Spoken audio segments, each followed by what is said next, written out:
Hi, I'm Ria. I'm here in my library. I'm a U.S. physician and I invest in real estate. Today we're going to do another book, Real Estate Riches by Dolf the Roos. And this was printed in 2000. However, the principles in real estate still holds true. So he talks, so let's do chapter 1, which is why is property so good? Chapter 1, 4 magic questions.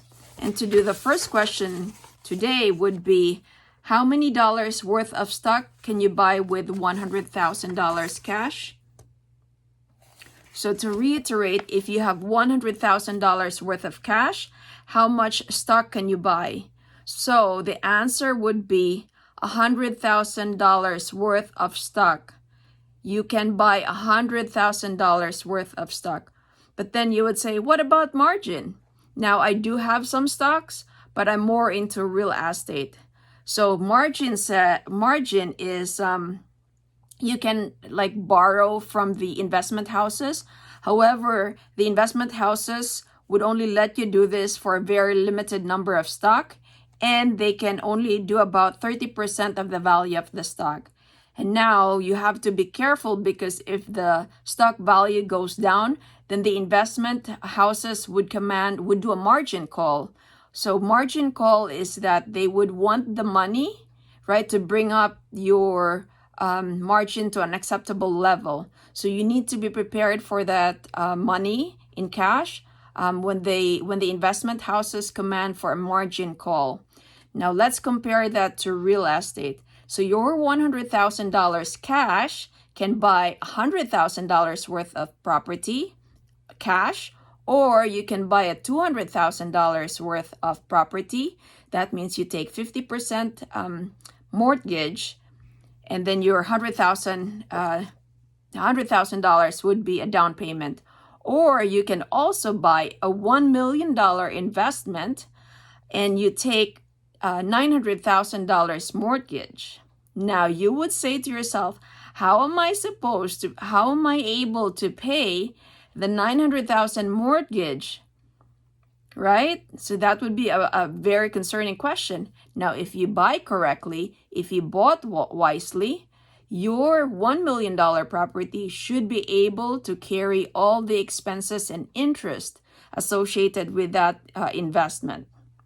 Now, Dolf the Roos also mentioned, you go to the bank, you say, hey, Mr. Branch Manager, I would like to borrow $100,000 worth of money so I can buy stocks, or I can buy gold, or I can buy platinum, or I can buy antique. Now, the bank manager would be laughing at you, and he would say, no, cannot do. But on the other hand, if you say, hi, Mr. Bank Manager, I would like to offer you a mortgage of $900,000 because I have $100,000 worth of cash, and this would produce a good income. Now, the bank manager would bring you to his office and would do the math. And if the math is correct, then he would approve you of that $1 million loan. So this example alone gives us points out two important things when investing in real estate. Number one is investing in real estate or apartments is a safe and secure investment. Otherwise, the bank wouldn't lend you any money. Number two, the interest on real estate is far less compared to the interest if you borrow money for a business loan, or the interest that you pay when you use your credit card. So think about it. So the interest on the real estate that you pay to the bank is less compared to the interest that you pay when you use your credit card, or when you borrow money for your business loans. Now, Dolf also talked about leverage in the book. So he said that if both the stocks and real estate goes up, right, let's say 10%, So your stock, so if you have 100,000 now, and it went up by 10%, now you have 110,000. So that's a 10% increase. Correct?